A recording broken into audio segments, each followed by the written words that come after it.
Bismillahirrahmanirrahim. Assalamualaikum warahmatullahi wabarakatuh. Innal hamdalillah wassalatu wassalamu ala habibina syafi'ina nabiyina Muhammadin sallallahu alaihi wasallam wa alihi wa sahbihi ajma'in. Faqala Allah ta'ala fi kitabihil karim ba'da an a'udzu billahi minasyaitonir rajim. Yarfa'illahu alladhina amanu minkum walladhina utul ilma darajat.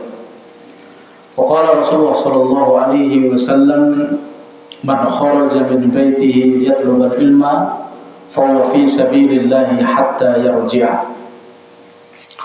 Allahumma la sahla illa ma ja'altahu sahla wa anta taj'alul hazna idza syi'ta sahla.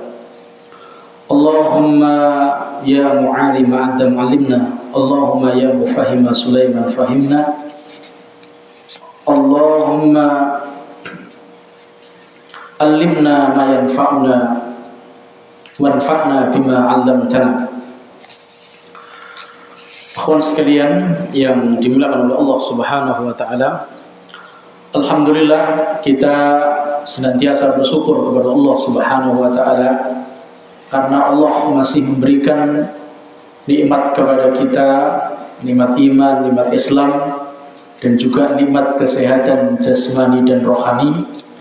Dan ketahuilah bahwa setiap nikmat yang diberikan oleh Allah kepada kita, maka menuntut adanya syukur dari kita kepada Allah Subhanahu wa ta'ala.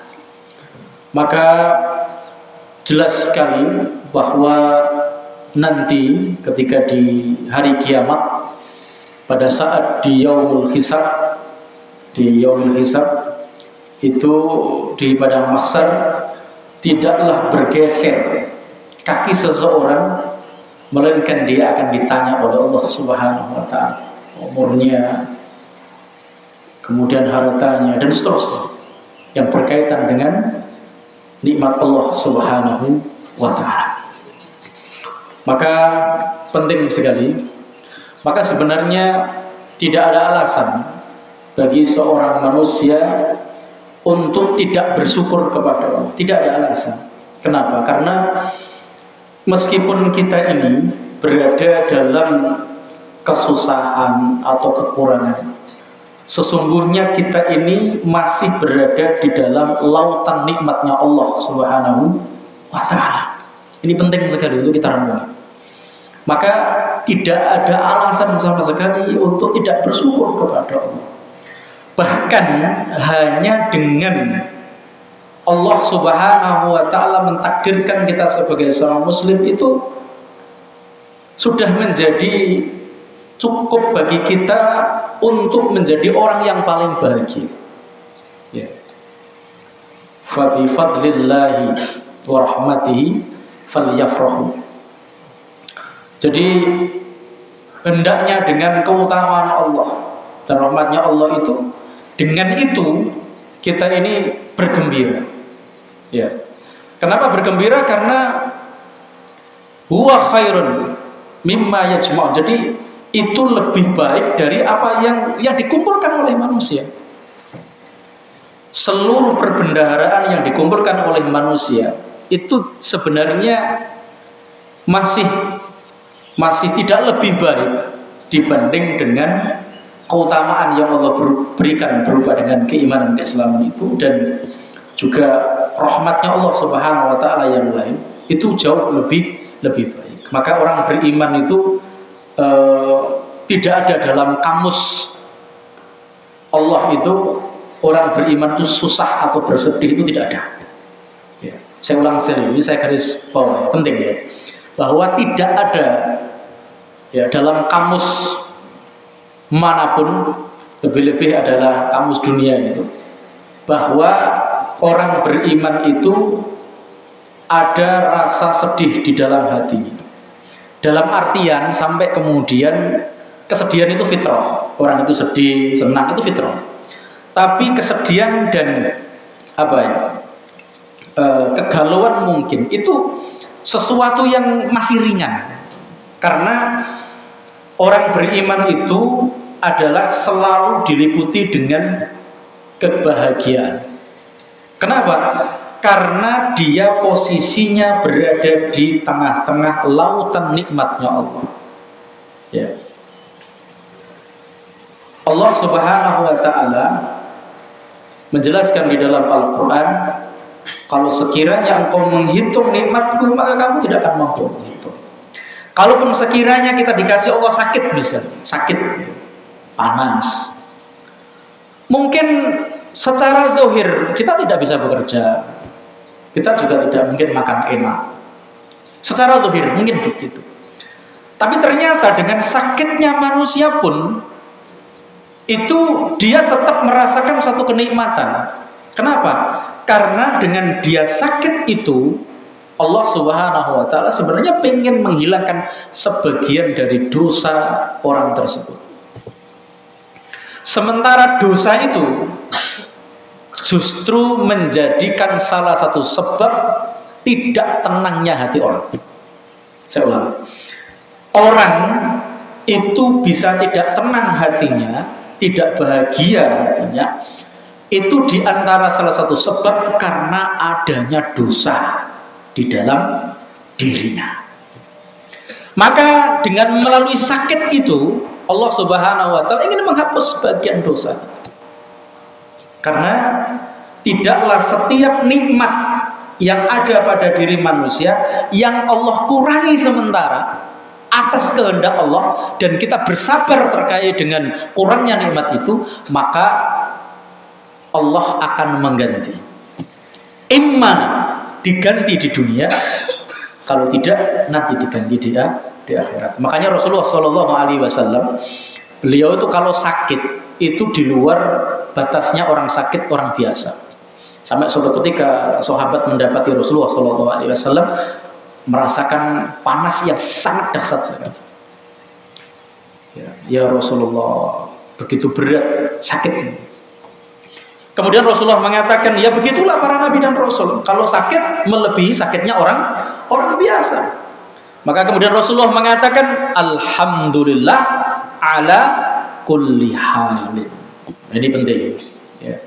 Apa yang diucapkan oleh Rasulullah SAW ketika beliau mendapati sakit, beliau tetap mengatakan alhamdulillah ala kulli halin. Segala puji bagi Allah pada setiap keadaan. Ya. Jadi terkadang kita itu tidak sampai di situ. Ya, baru diambil sedikit ya sudah, wah, omongannya sudah luar biasa.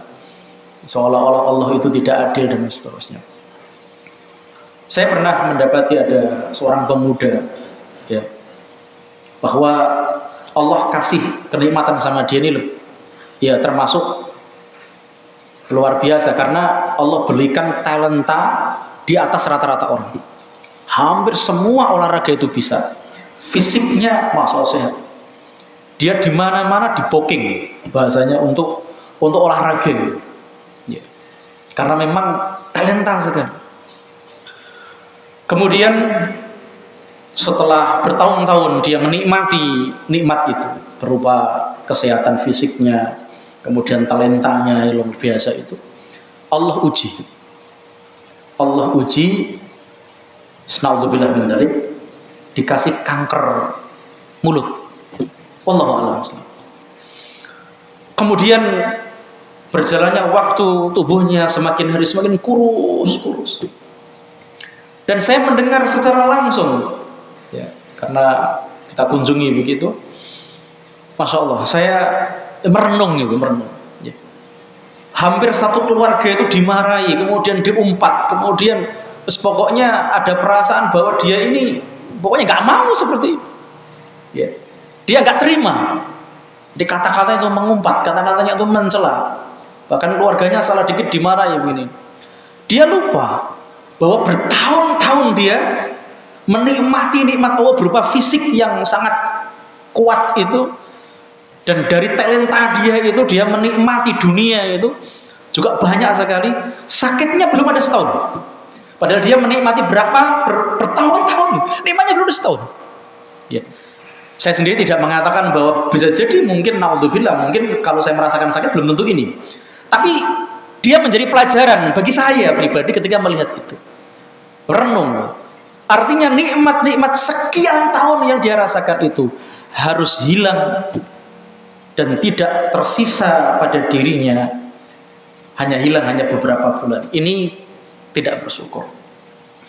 Dan ketika dia seperti itu, maka sudah kan ditetapkan oleh Allah, la in syakartum la azidannakum wa la in kafartum inna adzabi lasyadid. Jelas. Maka Rasulullah Shallallahu Alaihi Wasallam memberikan pelajaran kepada kita bagaimana cara kita untuk memahami nikmatnya Allah dan bagaimana cara kita tetap mensyukuri nikmatnya Allah. Tadi, alhamdulillah ala kulli hal. Kau usah kemudian gimana nanti ini. Loh, kalau kemudian kita sakit gak siapa apa-apa, itu urusannya Allah. Kita yang ngasih sakit siapa? Allah sudah. Ya. Saya terus terang masuk takjub kepada orang-orang Palestina. Luar biasa, Masya Allah. Ada satu keluarga, bapak, ibu, dan anaknya. Anaknya menangis. Bapaknya kondisinya sedang luka, istrinya luka, anaknya juga berdarah-darah. Anaknya ini kemudian merengek-rengek nangis. Masya Allah. Apa kata bapaknya? Qul alhamdulillah, alhamdulillah, alhamdulillah. Masya Allah. Dia terus mentarbiah anaknya untuk apa? Tidak mengucapkan kecuali apa? Rasa syukur dia kepada Allah. Alhamdulillah, alhamdulillah. Masya Allah. Kalau kita kan mungkin dah lain itu. Lain. Dan itu kita lihat itu. Bagaimana perangai mereka. Ya, memang betul kata Rasulullah Sallallahu Alaihi Wasallam bahwa di akhir zaman ketika fitnah menyebar, maka iman itu ada pada Syam. Di antaranya ya, terlepas orang kemudian berpikir terkait dengan status Hamas dan seterusnya. Memang karena Allah sudah Rasulullah mengatakan bahwa nanti di Palestina itu adalah ada sekelompok orang yang betul-betul dia sungguh-sungguh di dalam berjuang di jalan Allah, dan dia tidak peduli terhadap celaan manusia. Tidak peduli dengan celaan manusia. Ya. Mau orang mencela bagaimana? Dan itu kita lihat betul, hampir sebagian besar masyarakatnya Gaza terutama menunjukkan satu keimanan yang sangat luar biasa. Ya, susah loh, orang dalam kondisi sedang kesusahan yang segitu beratnya, lisannya masih mengagungkan Allah, lisannya masih bersyukur kepada Allah, lisannya masih menunjukkan kekuatan iman yang luar biasa. Lah kita hari ini, Masya Allah, sholat di masjid nggak ada yang halang-halangi, baca Quran 24 jam nggak ada yang meneror kita, nggak ada yang ini. Terus kira-kira nunggu kondisi yang bagaimana, yang kemudian betul-betul kita ini merasakan nikmatnya Allah itu hadir di antara kita. Makanya orang Yahudi itu nyantai-nyantai saja. Memang sudah jelas Yahudi itu nanti dikalahkan. Itu diantaranya ketakutan yang paling besar itu ketika orang Islam itu sholat subuh seperti sholat Jumat, gitu kan? Nah sekarang penuhnya kan sholat Jumat saja. Mau 5 waktu nggak penuh nggak apa-apa, yang penting Jumat penuh.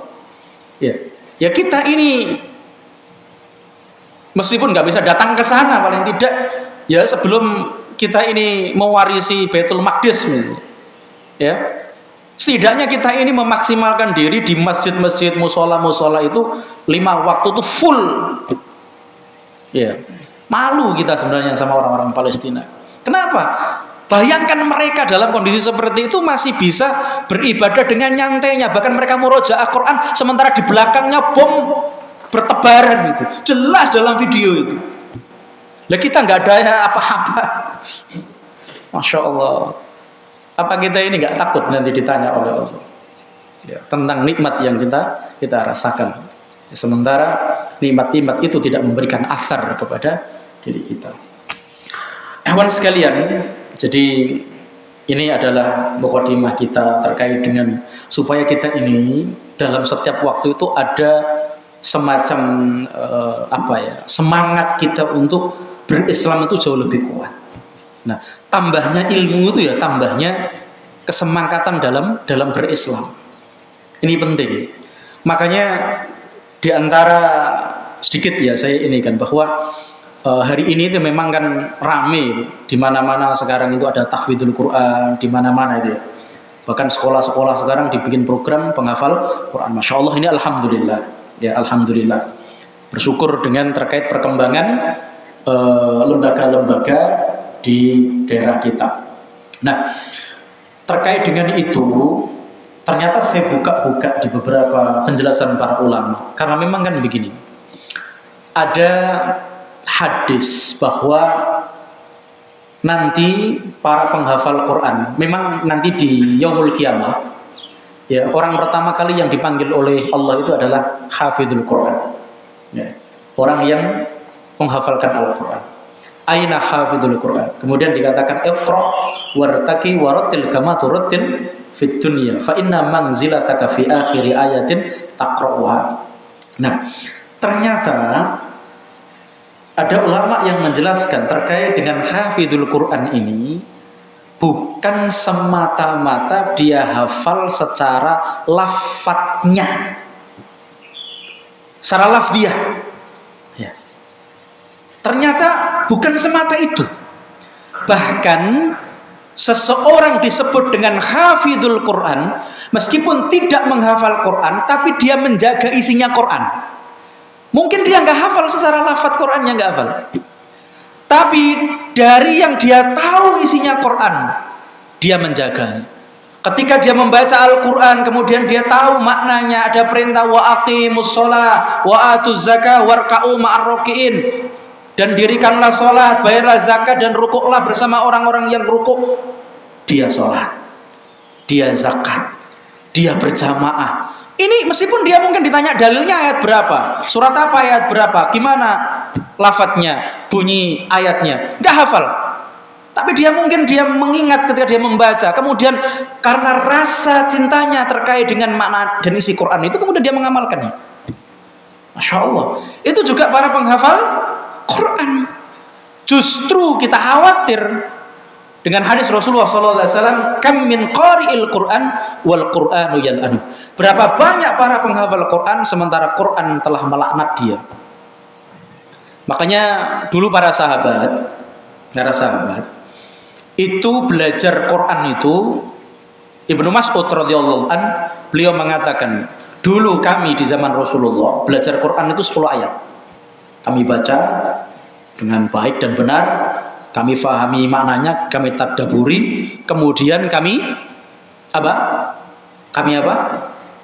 amalkan.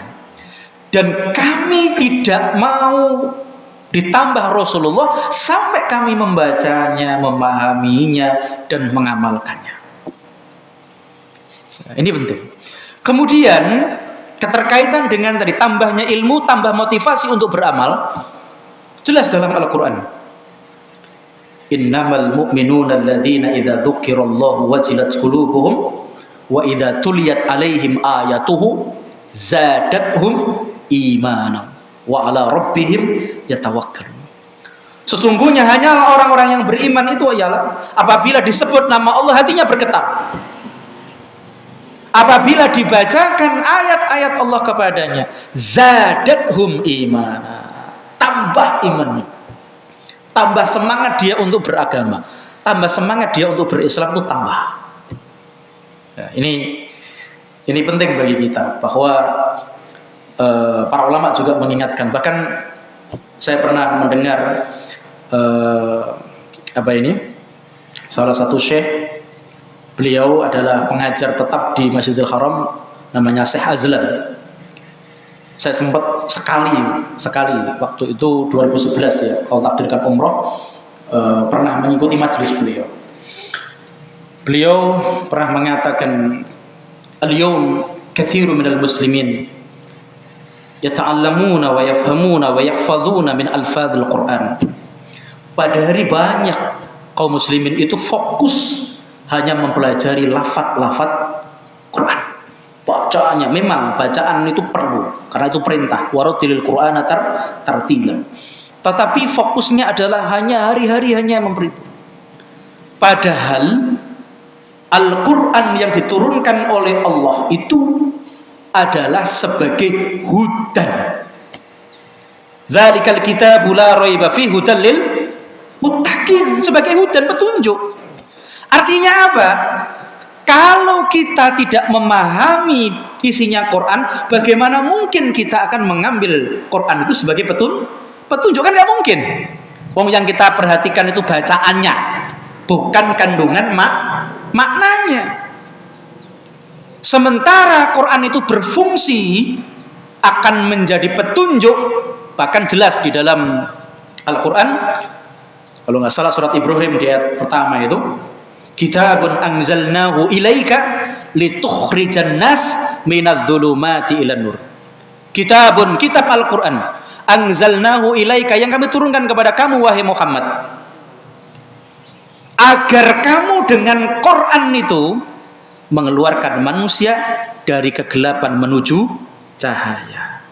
Rasulullah Shallallahu Alaihi Wasallam ketika hidupnya, beliau adalah akhlaknya Quran.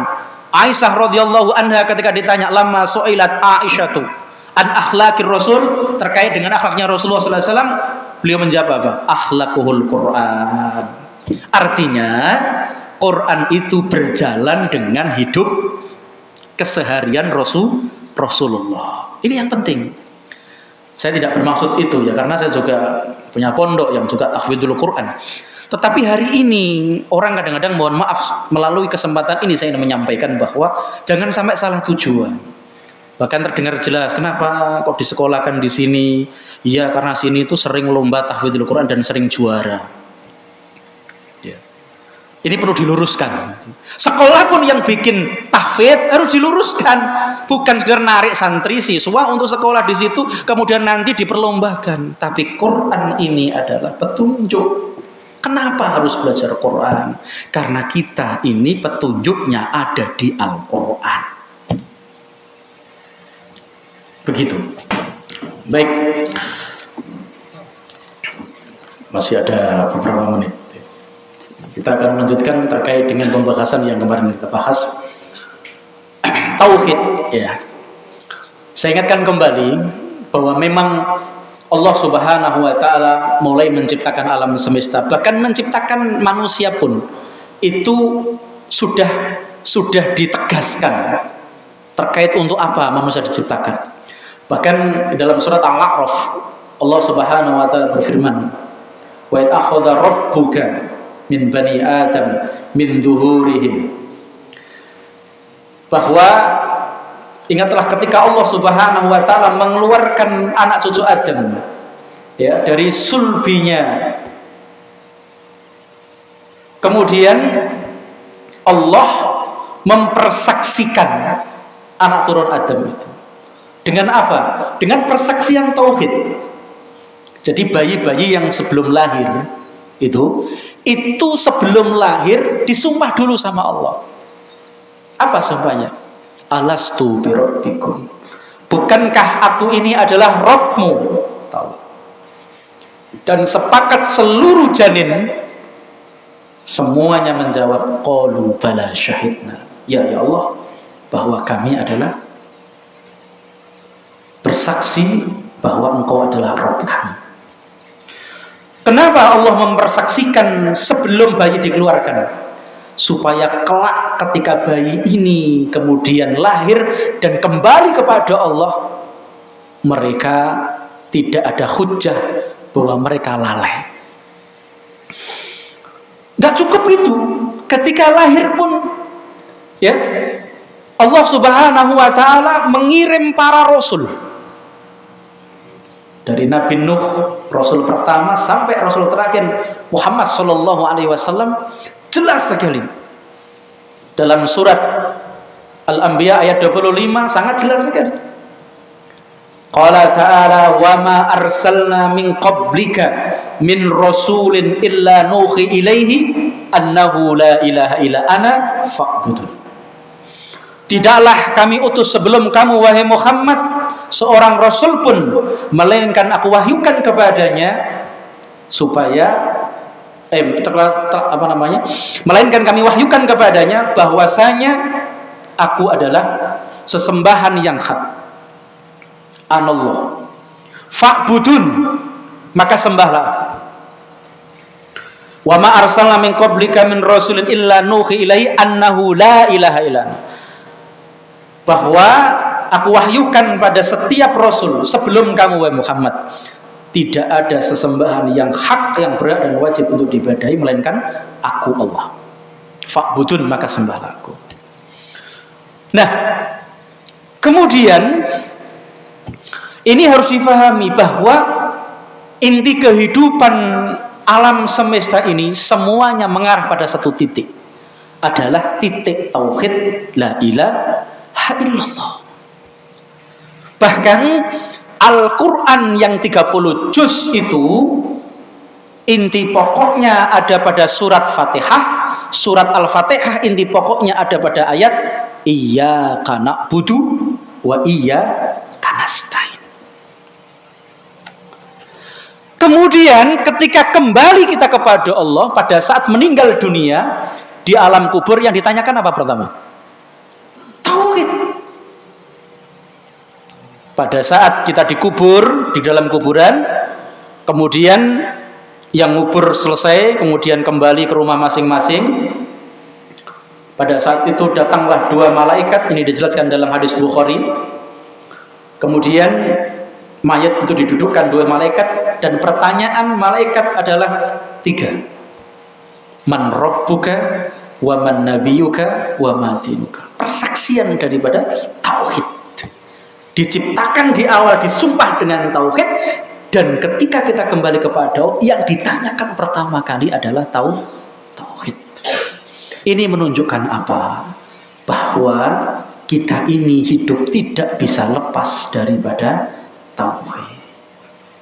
Dan kemarin sudah kita sampaikan bahwa di antara salah satu keutamaan tauhid adalah bahwa tauhid itu menjadi sebab terjaminnya keamanan oleh orang yang bertauhid selama dia tidak mencampur adukkan keimanan dia dengan syirik.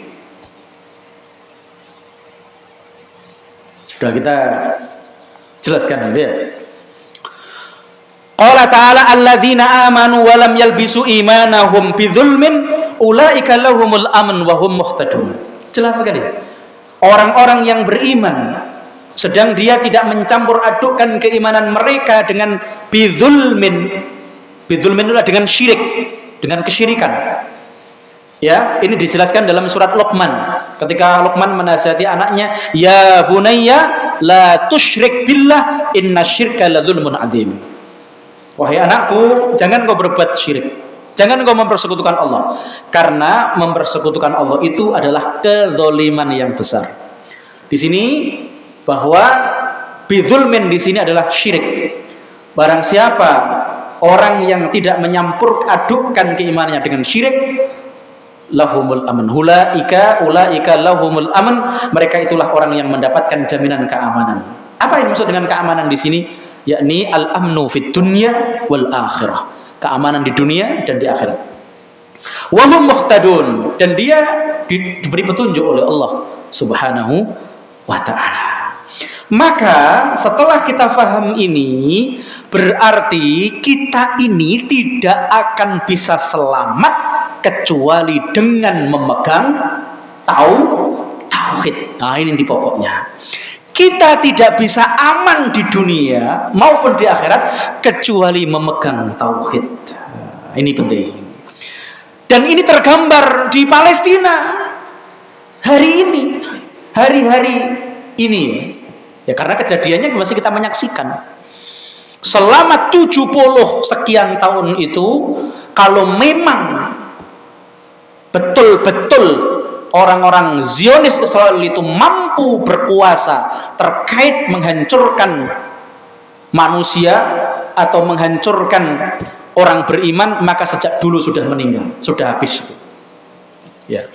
Bahkan sekarang banyak tentara Israel bersaksi, apa saksinya? Bahwa mereka ya trauma karena mereka merasa tidak perang dengan manusia tapi perang sama hantu. Bahasa mereka ghost gitu. Tapi kalau kita apa? Kan malaikat. Dan betul bahwa mereka dijaga oleh Allah. Hidup pun mulia, meninggal pun mulia, meninggal menjadi para syuhada, ya hidup pun dia penuh izah, dia penuh kemuliaan karena keimanan. Sementara di negara-negara selain Palestina ini nggak berkutik sama sekali. Ya itu kan satu realita yang harus diakui, bahwa betul-betul di situ ada keimanan. Ya, kita tidak lepas karena dalam satu negara, jangankan zaman kita, zaman Rasulullah ada Nabi saja, satu kota Madinah itu nggak hanya hidup orang beriman kok di situ. Ada orang Yahudi, ada orang munafik di situ. Bagaimana kita mengatakan kemudian betul-betul murni 100%? Nggak bisa. Sama di Palestina hari ini. Ya di situ ada orang yang betul-betul Islam, betul-betul imannya betul-betul sahih. Alaman haji nubuwah, alaman haji sahabat. Ya, meskipun di situ juga ada orang ghairul Islam di situ ada. Tapi memang kan bahwa ada keimanan di situ. Zaman Rasulullah saja nggak murni 100% di Madinah itu kemudian Muslim beriman semuanya, enggak. Ya. Tapi terjaga betul. Maka kita ini yang harus difahami adalah punya keyakinan yang mendasar bahwa kita ini harus menanamkan dalam diri kita ini, kita tidak akan bisa selamat dunia akhirat melainkan kita memegang tauhid dengan jaminan tauhid itu. Jangan sampai ini ikhwan sekalian, di dunia kita sudah capek melarat, namun kemudian harus menanggung kemelaratan di dua tempat yang akan datang, alam kubur dan di akhirat, gara-gara kita tidak peduli terkait dengan ketauhidan kita, dengan keimanan kita. Allah tidak melihat jenengan dalam konteks amaliyah pekerjaan, mau tukang becak, mau tukang kayu, mau kuli bangunan. Apakah kemudian orang itu menjadi derajat tinggi gara-gara dia seorang dosen atau seorang ustadz? Memang orang yang berilmu, tapi kan Allah nggak melihat dari status sebutan namanya, tapi dilihat oleh amaliyahnya. Bisa jadi jenengan mungkin nggak nampak, nggak pernah ke mimbar, tapi ternyata jenengan orang yang sangat cinta dengan Allah, cinta sama Rasulnya, dan cinta terkait amaliyah Islamiyah. Dan gak ada yang tahu, hanya Allah dan malaikat yang mencatat yang tahu. Siapa yang tahu? Ini penting. Ini penting. Jadi kita harus betul-betul memahami ini, bahwa silahkan kita beraktivitas apapun yang penting halal itu, tapi harus tahu porsinya. Porsinya apa? Bahwa itu pun kita lakukan demi menjaga nilai ketauhidan kita, demi menjaga kalimat la ilaha illallah dalam diri kita ini, ya. Dan hebatnya tauhid ini, ikhwan sekalian, tidak hanya berguna bagi orang yang beriman saja di dunia ini. Bahkan orang yang nggak beriman pun di dunia ini, dia mendapat efek daripada ketauhidan itu sendiri. Maka disebut di sini, ya, berikutnya itu at-tauhid mufazza'u a'da'ihi wa awliyaihi. Jadi tauhid itu juga menolong musuh-musuh tauhid, juga para wali-wali tauhid. Ya. Maksudnya bagaimana? Begini. Digambarkan di dalam Al-Qur'an, ya, fa idza raqibu fil fulki da'awallaha mukhlishina lahuddin falamma najahum ilal barri idza hum yusyrikun. Jadi ada orang-orang musyrik itu ketika dia di laut sedang naik kapal, ditempa oleh ombak, ya, karena dia ini ada rasa takut, kemudian dia menengadahkan tangannya, dia berdoa kepada Allah. Da'awallaha mukhlishina lahuddin. Mereka berdoa kepada Allah dengan ikhlas betul. Ya, ikhlas betul. Namun ketika dia selamat sampai tepi pantai, dia kemudian apa? Idza hum yusyrikun. Dia lupa bahwa keselamatannya itu adalah karena athar dari doa dia yang ikhlas dipanjatkan kepada siapa? Allah. Ternyata setelah itu dia berbuat syirik.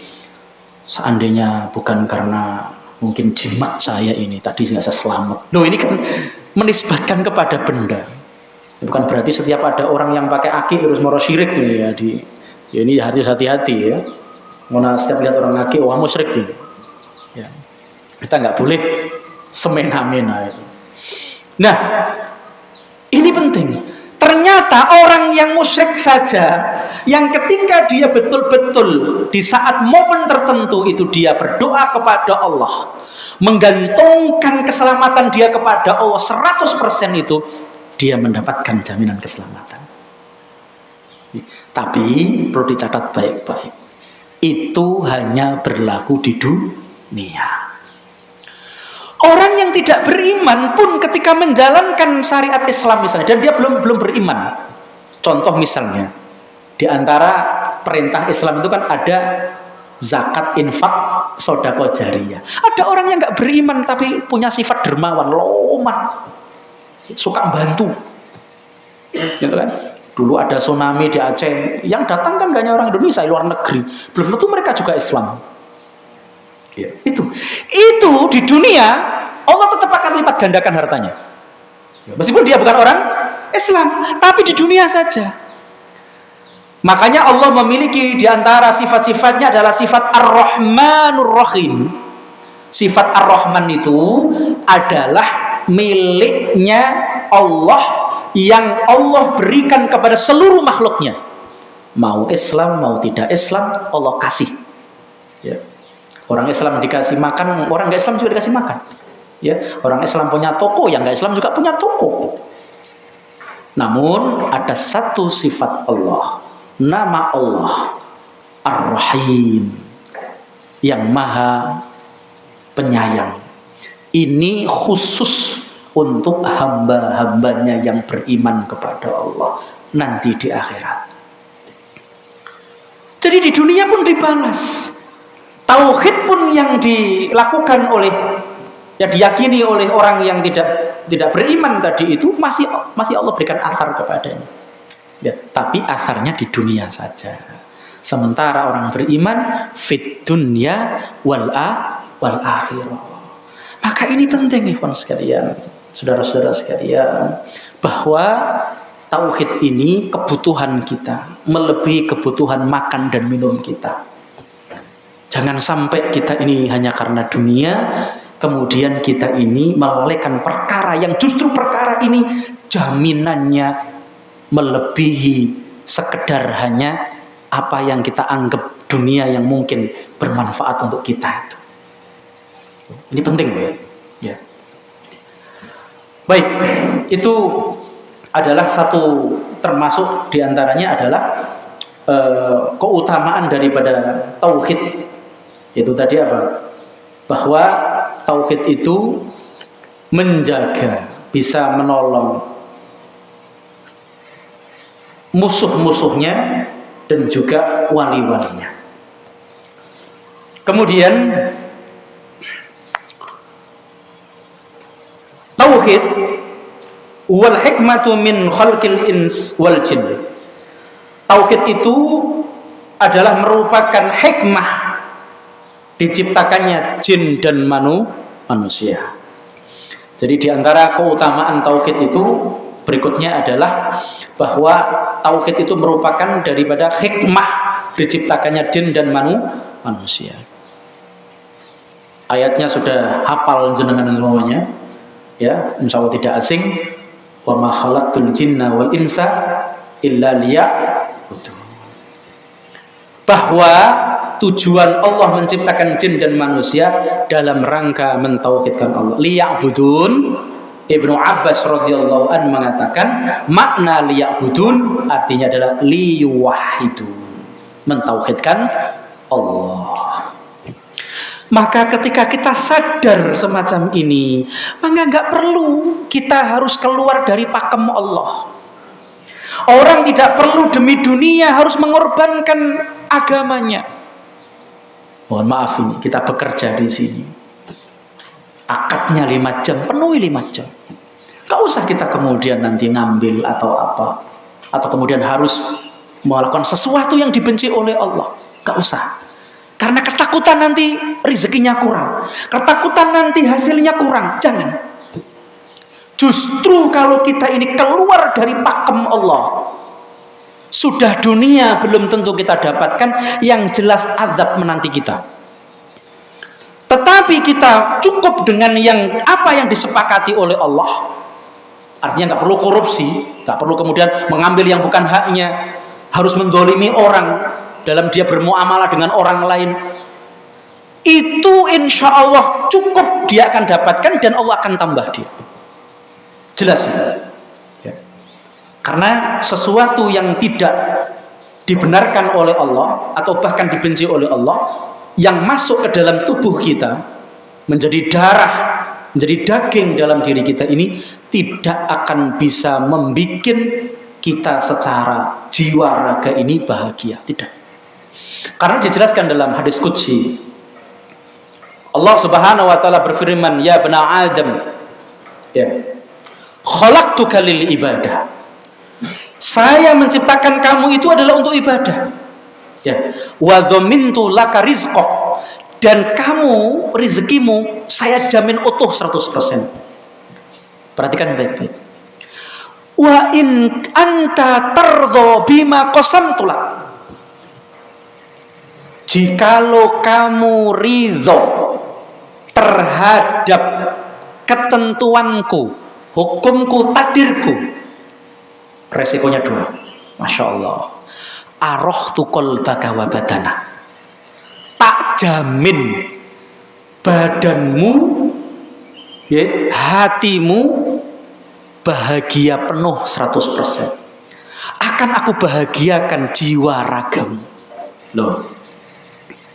Wa in kunta tardha bima qasamtu lak. Jikalau kamu ridho terkait dengan pembagianku, takdirku kepadamu,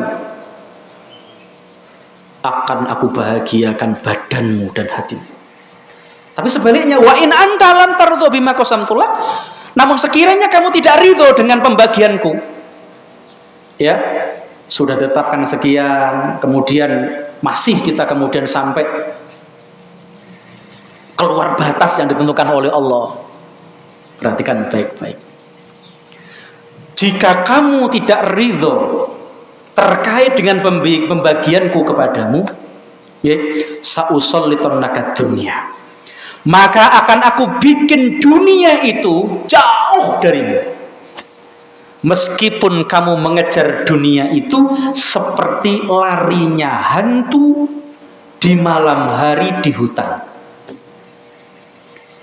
Masya Allah, pernah lihat larinya hantu? Meskipun kita mengejar dunia itu, Masya Allah, kaki jadi apa? Jadi kepala jadi kaki. Seperti kita mengejar bayang-bayang. Lari itu bayang-bayang. Kalaupun toh dapat dunia, itu memang sudah jatahmu di dunia. Maka ini penting, teman-teman sekalian. Penting sekali. Jangan sampai kita ini sudah susah, payah, melarat, isek nanti melarat, sementara nikmat yang kita dapatkan dari kemelaratan yang keluar batas dari batasan Allah itu pun enggak menjamin kita. Ini penting ya, karena Allah tidak pernah meletakkan nilai kebahagiaan manusia itu ada pada sesuatu yang diharamkan oleh Allah Subhanahu wa ta'ala. Pas jam 4 sambung. Cukup ya, mudah-mudahan bincang kita yang singkat ini ya setidaknya memberikan nilai baik pada diri saya pribadi dan kita semuanya, dan mudah-mudahan kita selalu dibimbing oleh Allah Subhanahu wa ta'ala. Meskipun sedikit ilmu yang kita dapatkan, namun amal-amal kita banyak, kita bisa berbuat banyak terhadap dengan ilmu yang sedikit, dan mudah-mudahan ini nanti menjadi hujah di hadapan Allah Subhanahu wa ta'ala bahwa kita pernah duduk setengah jam, 1 jam dalam rangka untuk tafakuh agamanya, dalam rangka untuk mendekatkan diri kepada Allah Subhanahu wa ta'ala. Dan yang terakhir, mudah-mudahan apa yang kita lakukan hari ini dan seterusnya yang terkait dengan hal semacam ini tidak hanya berasar bagi diri kita pribadi, tetapi berasar keluarga kita, anak cucu kita di kemudian hari. Demikian, mudah-mudahan berfaedah. Subhanakallahumma wa bihamdik, asyhadu an la ilaha illa anta, astaghfiruka wa atubu ilaik. Assalamualaikum warahmatullahi wabarakatuh.